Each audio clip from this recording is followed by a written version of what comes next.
Class 10 के students Hindi course B देखिए, ये आपके सामने Arunachal Pradesh state pre board AISS examination 2021-22 का ये हिंदी कोर्स बी का क्वेश्चन पेपर है। टाइम 90 मिनट्स का पेपर है ये और फुल मार्क 50 है। जैसा कि सामान्य निर्देश के अनुसार दिया है कि इसमें 4 खंड है और चारों खंडों को आपको अटेम्प्ट करना है। सभी प्रश्नों को यहाँ पर उत्तर देना अनिवार्य है और अगर हो सके तो आप खंड सीरियल वाइज अटेम्प्ट कर सकते हैं। चलिए पहले खंड में देखते हैं कि कैसा प्रश्न आया था। खंड में अपठित बोध पर आधारित प्रश्न आया था, जो इंग्लिश में अनसीन पैसेज बोलते हैं। तो यहाँ देखिए गद्य पर आधारित है, ये अपठित गद्यांश और ये अपठित काव्यांश है। तो पहला प्रश्न अपठित गद्यांश पर आधारित है। यहाँ गद्यांश पर आधारित प्रश्नों को दिया है, जिसको हम लोग देखते हैं कि क्या उत्तर होना चाहिए। आप अपने उत्तर से मिलान कर सकते हैं कि आपने क्या उत्तर लिखा है। पहले इसको पढ़ लेते हैं। देखिए लिखा है कि नारी केवल कामिनी ही नहीं, जगत धात्री भी है। अलंकरण मात्र ही नहीं, समाज को जीवंत बनाने वाली प्रेरणा शक्ति भी है। आज जनमानस इस दृष्टिकोण से वंचित है। नारी इतनी शक्तिहीन नहीं है। माता बनकर उसकी शक्ति परोक्ष में अपने बालकों के चरित्र निर्माण में कार्य करती है। प्रिया रूप में वो समस्त दया, करुणा, ममता और माधुर्य का उपहार देकर पुरुष को उसके कार्यक्षेत्र के लिए नई ऊर्जा प्रदान करती है। विद्या बुद्धि में गार्गी तथा अपाला बनकर और शौर्य में लक्ष्मीबाई और चांद बीबी बनकर उसने अपनी तेजस्वी रूप का परिचय दिया है। स्वदेश में ही नहीं, विदेश में भी ऐसे उदाहरण भरे पड़े हैं। जॉन ऑफ आर्क ने एक साथ आत्मिक बल और शारीरिक बल के समन्वय से ऐसी ज्योति जलाई जो युगों युगों तक उनका नाम अमर रखेगी। इतिहास के पन्ने इस बात के साक्षी हैं कि नारी ने केवल चौका चूल्हा ही नहीं संभाला, बल्कि आवश्यकता पड़ने पर घोड़े की पीठ पर चढ़कर रण क्षेत्र में भी वीरता का परिचय दिया। अपनी मर्यादा की रक्षा के लिए आताताई को धूल चटा दी। तो ये था गद्यांश, बहुत ही खूबसूरत गद्यांश है। यहाँ वुमेन एम्पावरमेंट के ऊपर है ये। तो यहाँ 5 प्रश्न इस पर आधारित है। देखिए प्रश्न क का माता के रूप में नारी का महत्वपूर्ण कार्य क्या है। ये प्रश्न का उत्तर यहाँ पे आपको मिल जाएगा। माता बनकर उसकी शक्ति परोक्ष में अपने बालकों के चरित्र निर्माण में कार्य करना है। दूसरा प्रश्न देखिए, नारी किस रूप में पुरुष को नई ऊर्जा प्रदान करती है। प्रिया रूप में वो समस्त दया, करुणा, ममता और माधुर्य का उपहार देकर पुरुष को उसके कार्य क्षेत्र के लिए नई ऊर्जा प्रदान करती है। इन सबको अपने शब्दों में लिखना है। ये गद्यांश का अंश है और इसको प्रश्न का उत्तर आपको बना के लिखना है। ग का देखिए, विद्या बुद्धि में किन नारियों ने अपना तेजस्वी रूप दिखाया है। तो विद्या बुद्धि में यहाँ देखिए कुछ नाम दिया है, उसी को लिखना है। विद्या बुद्धि में गार्गी तथा अपाला बनकर और शौर्य में लक्ष्मीबाई और चांद बीबी बनकर उसने अपने तेजस्वी रूप का परिचय दिया है। ये इसका उत्तर है। घ देखिए, नारियों ने आताताई को धूल क्यों चटाई। तो इसका उत्तर यहाँ आपको मिल जाएगा। अपनी मर्यादा की रक्षा के लिए आताताई को धूल चटा दी। तो आपको ये प्रश्न का उत्तर समझ में आ गया होगा कि इसको आप कैसे लिखे होंगे, मिला लीजिए। 5वां देखिए, वीरता शब्द का विपरीतार्थक शब्द लिखिए। विपरीतार्थक का अर्थ होता है विलोम, ऑपोजिट वर्ड। तो यहाँ आपको दिखाई दे रहा है शौर्य। शौर्य का अर्थ होता है वीरता। तो वीरता का यहाँ आपको पूछा है विलोम, तो विलोम वीरता का होता है कायरता। कायरता वर्ड इसका उत्तर होगा। तो ये था आपका 9 अंक का प्रश्न। अब काव्यांश पर आधारित देखते हैं प्रश्न और उसका उत्तर। तो पहले इसको पढ़ लेते हैं कविता को। जिंदगी वहीं तक नहीं, ध्वजा जिस जगह विगत युग ने गाड़ी। मालूम किसी को नहीं, अनागत नर की दुविधाएं सारी। सारा जीवन नप चुका, कहे जो दास्ता प्रचारक है। नर के विवेक का शत्रु, मनुज की मेधा का संहारक है। जो कहे सोच मत स्वयं, बात जो कहूँ मानता चल उसको। नर की स्वतंत्रता की मणि का तू कह अराती प्रबल उसको। नर के स्वतंत्र चिंतन से जो डरता, कदर्य अविचारी है। बेड़ियां बुद्धि को जो देता, जुल्मी है अत्याचारी है। जिंदगी कहाँ तक नहीं है, इसमें क्या क्या छिपा रहता है, ये प्रश्न है इस काव्यांश पे आधारित। तो उत्तर आपको यही मिलेगा, जिंदगी कहाँ तक नहीं है। यहाँ दिया जिंदगी वहीं तक नहीं है, तो जिंदगी कहाँ तक नहीं है, तो आप लिखेंगे ध्वजा जिस जगह विगत युग ने गाड़ी। अर्थात पिछले युगों ने जहाँ तक लक्ष्य निर्धारित किया वहीं तक जिंदगी नहीं है, उसके आगे भी है। क्योंकि मनुष्य आगे विकास करता जाता है। ऐसा नहीं है कि युग जहाँ तक बताए वहीं तक आदमी स्थिर हो जाए। इसका प्रश्न का उत्तर आपको मिल गया होगा। अब दूसरा प्रश्न देखते हैं। सारा जीवन नप चुका कहने वाला व्यक्ति किस प्रकार का होता है। तो इसका उत्तर आपको यहाँ मिलेगा। किस प्रकार का व्यक्ति होता है, कहे जो दास्ता प्रचारक है। ऐसा जो कहता है वो दास्ता को स्वीकार करने वाला होता है, उसका प्रचार करने वाला होता है। दास्ता मतलब जो गुलामी को स्वीकार करता है, जिसका अपना कोई विचार बुद्धि नहीं होता है, तो वो दास्ता का प्रचारक बन जाता है। दूसरा प्रश्न का उत्तर देखते हैं यहाँ पर। किसे जुल्मी अत्याचारी कहा गया है और क्यों। 2 प्रश्न हैं। किसे जुल्मी अत्याचारी कहा गया है और क्यों, 2 मार्क्स के प्रश्न है ये। और यहाँ आपको टोटल 6 अंक का प्रश्न दिखाई देगा। तो किसे कहा गया है, जो बेड़ियों को प्रमुखता देते हैं, जो बुद्धि को बेड़ियों में जकड़ देते हैं, उसे जुल्मी अत्याचारी कहा गया है। अर्थात जो बुद्धि को गुलाम बना देता है उनको यहाँ कवि ने जुल्मी अत्याचारी कहा है। तो ये 6 अंक का प्रश्न था। तो इस तरह से अपठित गद्यांश और काव्यांश का अंक 15 दिया है। अब आइए आगे के प्रश्न देखते हैं। खंड ख में व्यवहारिक व्याकरण दिया है। ये फर्स्ट टर्म से लिया गया है प्रश्न है आपके सामने। तो प्रश्न 3 देखिए, शब्द कब पद बन जाता है। ये आप फर्स्ट टर्म में पढ़े थे। तो शब्द जब वाक्य में प्रयोग होता है और व्याकरणिक नियमों में बंध जाता है तो वो पद बन जाता है।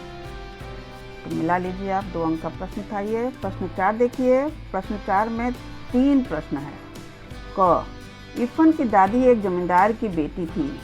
में रेखांकित का पदबंध बताइए। पदबंध पूछा है, तो पदबंध आप यहाँ पढ़े हैं तो समझ गए होंगे कि इरफान की दादी, दादी जो है वो संज्ञावाचक है, तो इस तरह से ये संज्ञा पदबंध होगा। ख देखिए, सूर्योदय होने पर पक्षी चहचहाने लगे।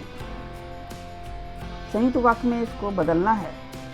तो सूर्योदय हुआ और पक्षी चहचहाने लगे, ये हो गया संयुक्त वाक्य। अर्थात इसमें आपको 2 उपवाक्य बना के जोड़ना था। ग देखिए, यद्यपि सौरभ छोटा जादूगर है तथापि कभी जादू दिखाने में चूकता नहीं है।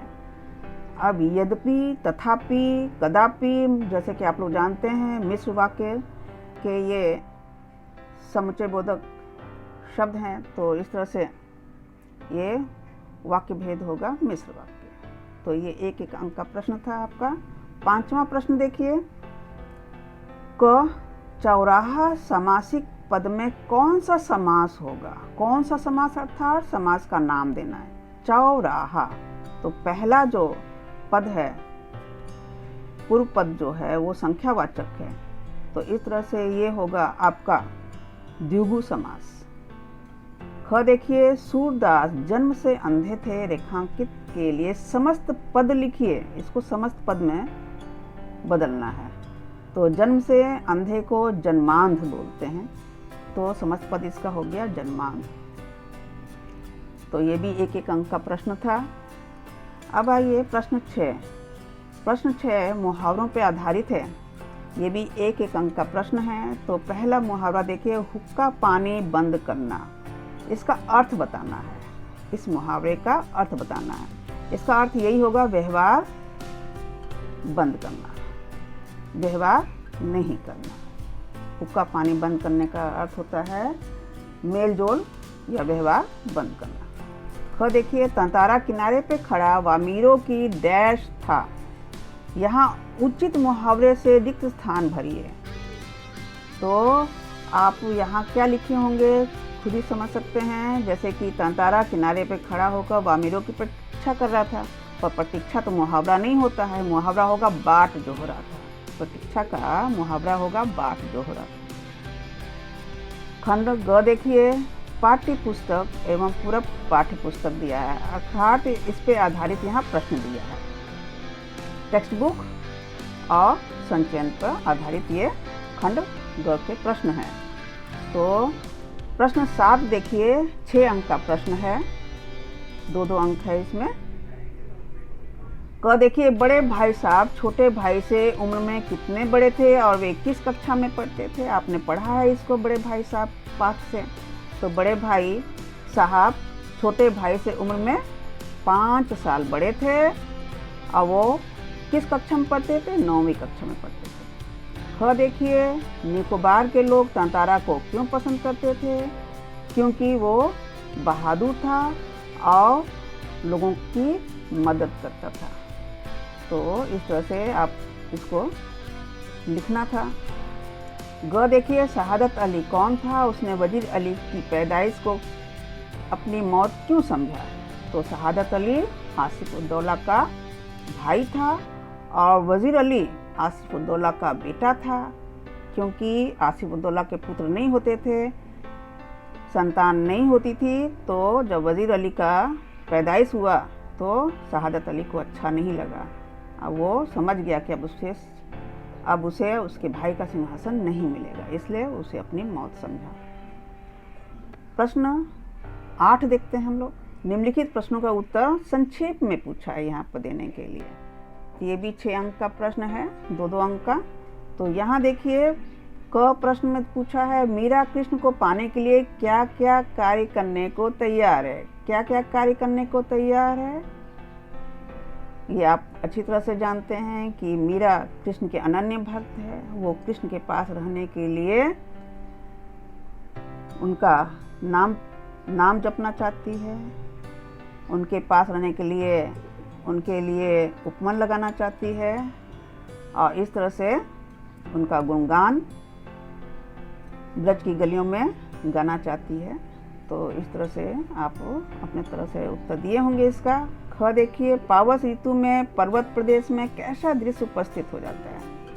तो पावस अर्थात वर्षा ऋतु में पर्वत प्रदेश में कई तरह के दृश्य उत्पन्न होते हैं। जैसे पहाड़ों पे फूल खिल जाते हैं, हरियाली छा जाती है, झरने में पानी अपने वेग से गिरने लग जाते हैं, नीचे ताल बन जाता है, बादल उठने लगते हैं, बारिश होने लगता है, धुंध छा जाता है। इस तरह से बहुत सी चीज़ें आपको मैं पढ़ाई थी, आप समझ गए होंगे कि इसका क्या उत्तर होना चाहिए। ग देखिए, पशु और मनुष्य में क्या अंतर है? जैसा कि आप जानते हैं, पशु स्वार्थी होता है, वो आप चढ़ता है, उसे अपने लोगों की कोई चिंता नहीं होती है। और मनुष्य जो है वो ममता प्रिय होता है, वो अपनों की चिंता करता है, वो निस्वार्थ भावना से अपने लोगों की सेवा करता है। तो यही अंतर है।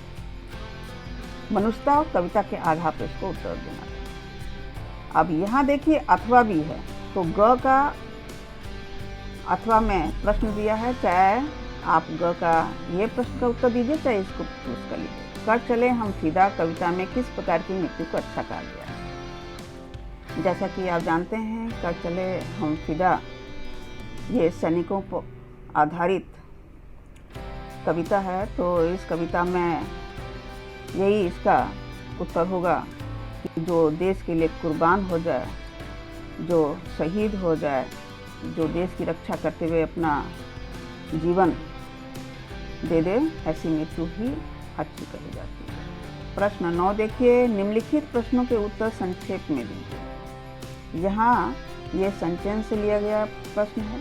संचयन का ये 3 प्रश्न यहाँ पर पूछा गया है।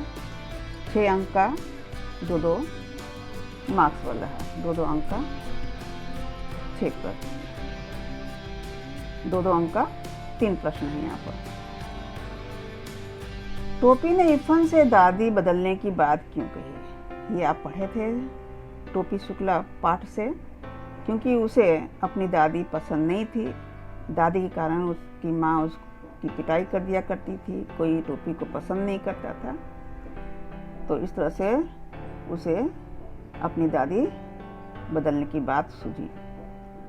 ख देखिए, हेडमास्टर शर्मा जी ने पीटी साहब को क्यों मुअत्तल कर दिया?